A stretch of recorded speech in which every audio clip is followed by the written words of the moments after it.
Welcome back to Streamline Entertainment. It is Marvin speaking. We're just going to get into a article from CNN World News. Prime suspect in the Madeleine McCann case turns down interview with British police on verge of release. So this was basically a couple of days ago, people, but like I said, he has been released today. British police investigate the disappearance of Madeleine McCann, a 3-year-old British girl who vanished from Portugal in the Algarve region in 2007. Said a 49-year-old German man remains a suspect in their investigations. The German suspect, Christian Bruckner, lived in Algarve at the time when the McCann vanished. It is due to release from prison in Germany this month. He was first named as a suspect by British and German police in 2020.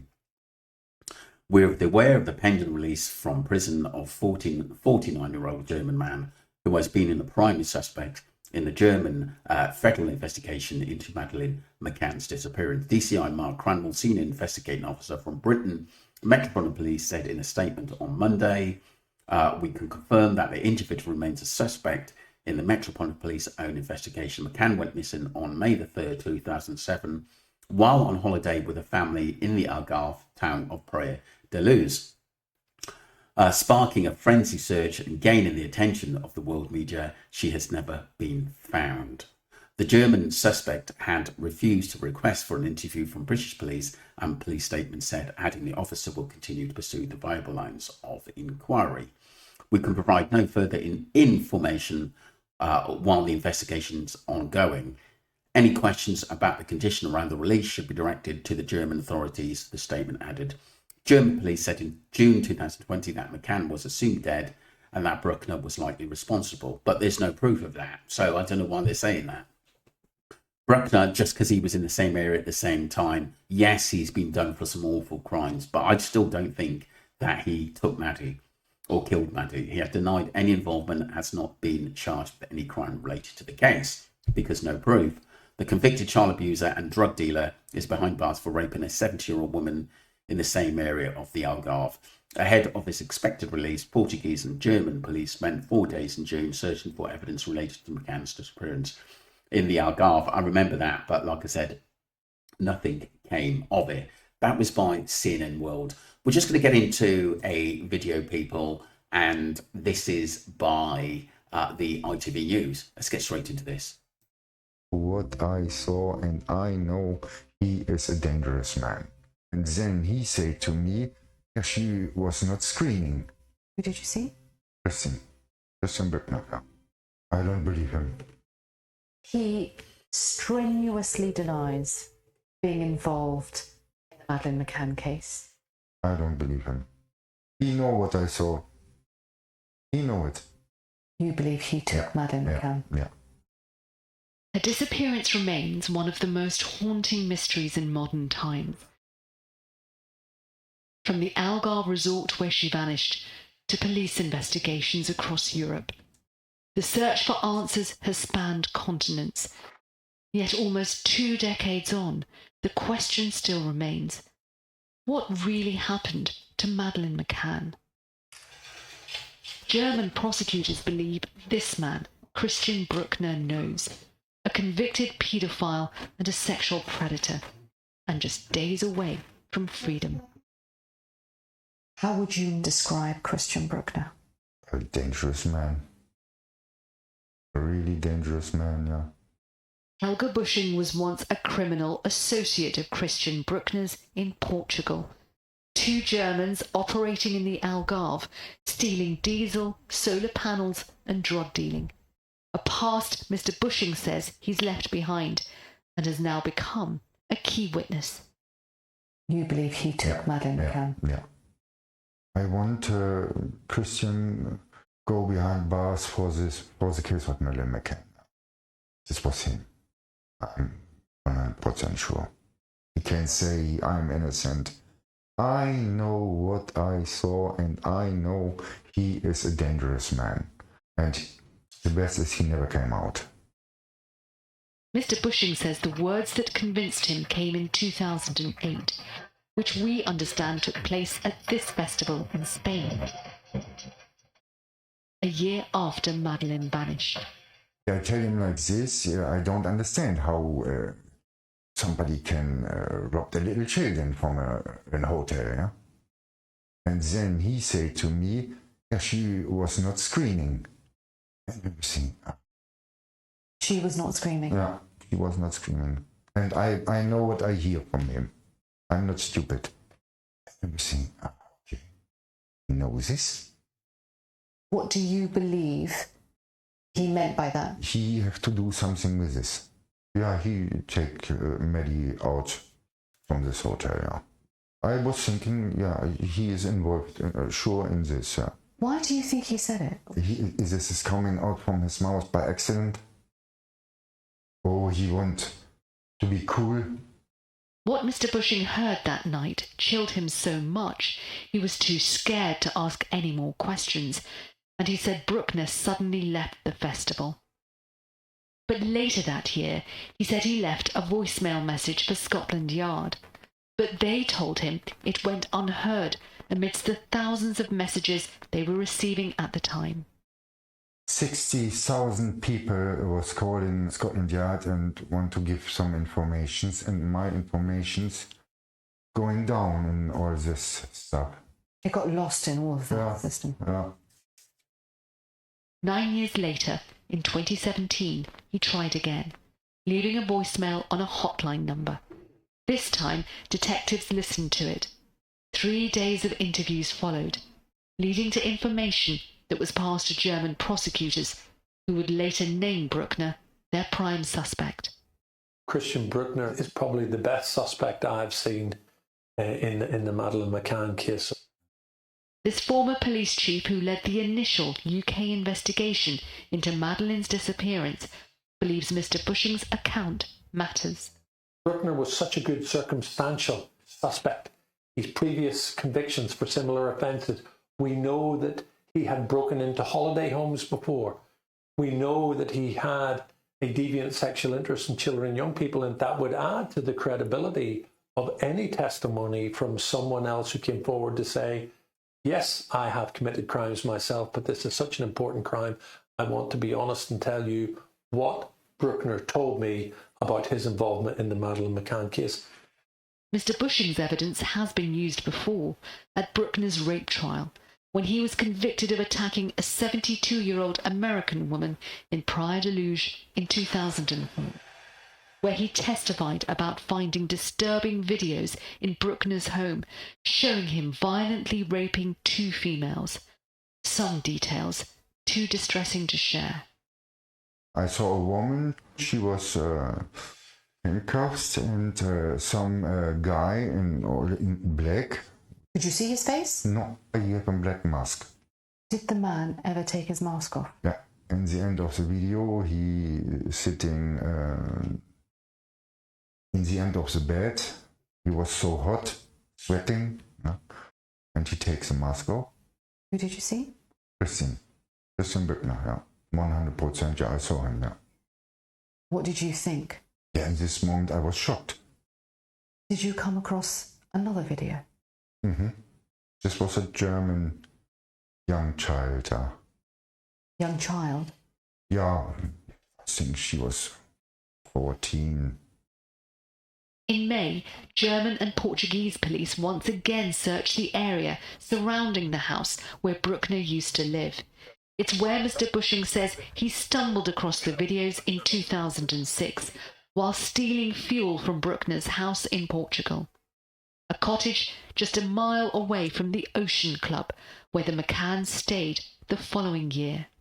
We saw the houses open, really mess place. It was full of luggage, baggage, clothes, woman clothes. Women's clothes? Yeah, tourist stuff, yeah.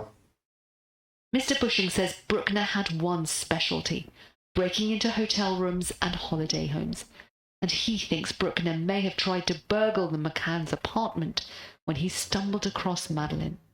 Christian knows the Ocean Club very well. He was. It just sounds like to me, I know this Christian Bruckner is a sick guy, And I understand that basically he's one of them that he's dangerous if he's on the outside and they should throw away the key. And I don't know why he's being released, but I'm sure the German police are going to keep an eye on him.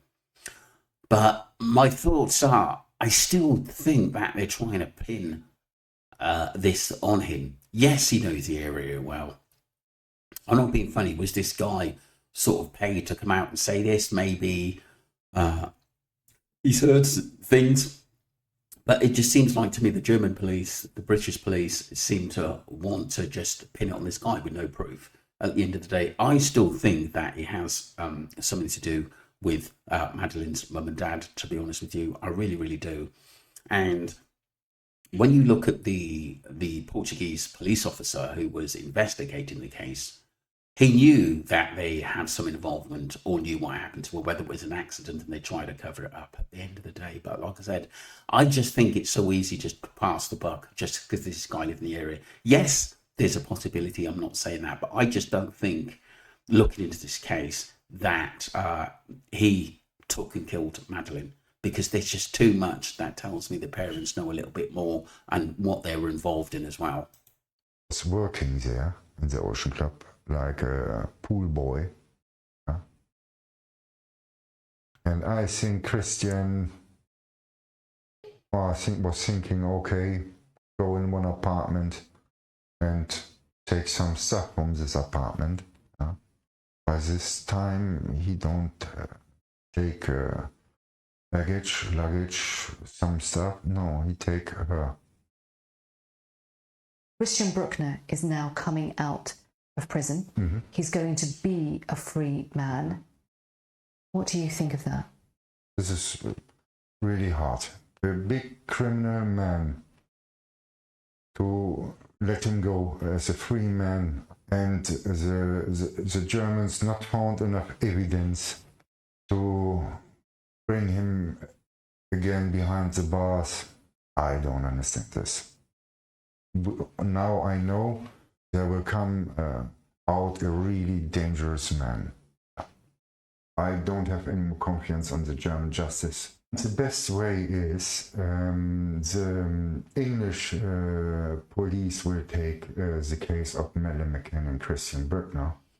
He strenuously denies being involved in the Madeleine McCann case. I don't believe him. I don't believe him. Christian is a big, big liar. He know what I saw. He know it. He may soon walk free from jail, but the shadow of suspicion will follow Christian Bruckner, and 18 years after she vanished, Madeleine McCann's fate is still unknown. Sejal Karia, ITV News. Wow, at the end of the day, that was really deep and very, very interesting as well. I just want to go into the chat to see what actually people were saying. Nay0161, this is quite important. It's got 45 replies on this. It was the mum and dad, based on was mum and dad's faults, the PJ files. Poor little girl should have never been left alone. Nothing to do with him. It was the parents. I'm not sure why the parents never got done for neglect. Very true, because don't forget they knew people in higher places, and it wasn't Gordon Brown who knew them and other people. What did he see? Did they ever find the original answer phone message in 2008? I'd be very interested to know if this man actually made the first phone call. The thing he will never admit, though, so they will never get the truth. Very true. That was by Luke. I just want to look at the reply on that. He admitted stuff to cellmates, but he mocks on the police. Peter says, I completely believe this man. I've tried for 5 years to report what I witnessed to the police. Several times written and emailed Volta 3 times, up Grange, TV media, private text. No reply. Bruckner is guilty. I saw him with Maddie. She was 11. There's a good chance that she's still alive. If he is freed, there is no justice for Madeleine. No, Madeleine isn't alive. I just don't believe that, to be honest with you. I think she'd died, and I think whoever took her, it would have been detrimental for her still being alive and able to tell her story. But why take her and leave the other two siblings? Yeah, that is my point. because he was harder to kidnap 3 kids compared to 1, but surely the smaller, younger ones would have been easier. Think about it. He's a dangerous man, but never abducted Maddie. I don't think he had distraction. Yeah, I think that's what it is, people. In my thoughts, I still stick with the parents on this one. Everyone's got their own viewpoint.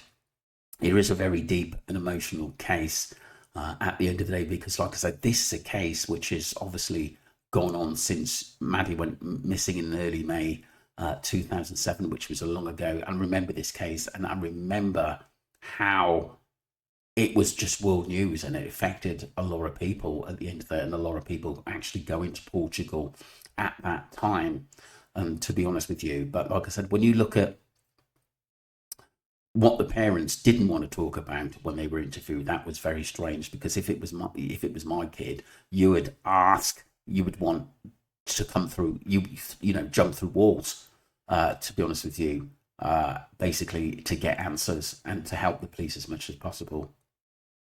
Really strange case. This is one of the strangest cases. R.I.P. Maz. I believe this man. How did he know that the whole group left their kids unattended at dinner? He's being used as a scapegoat because the parents have been helped by the government to stay silent. Yeah, definitely. I agree with you, Ruby. I would definitely go on this line. And why would the government help random couple and not so many others? Yes, the convicted PDF file is being used as a scapegoat for him. Yeah, and that is obviously, that PDF file is something to look into. And also the tapas lot which are involved, and some of them were not good people, should I say, concerning kids. Let me know what you think, people. Don't forget to subscribe to Streamline Entertainment and follow the channel. Appreciate you all. Thank you.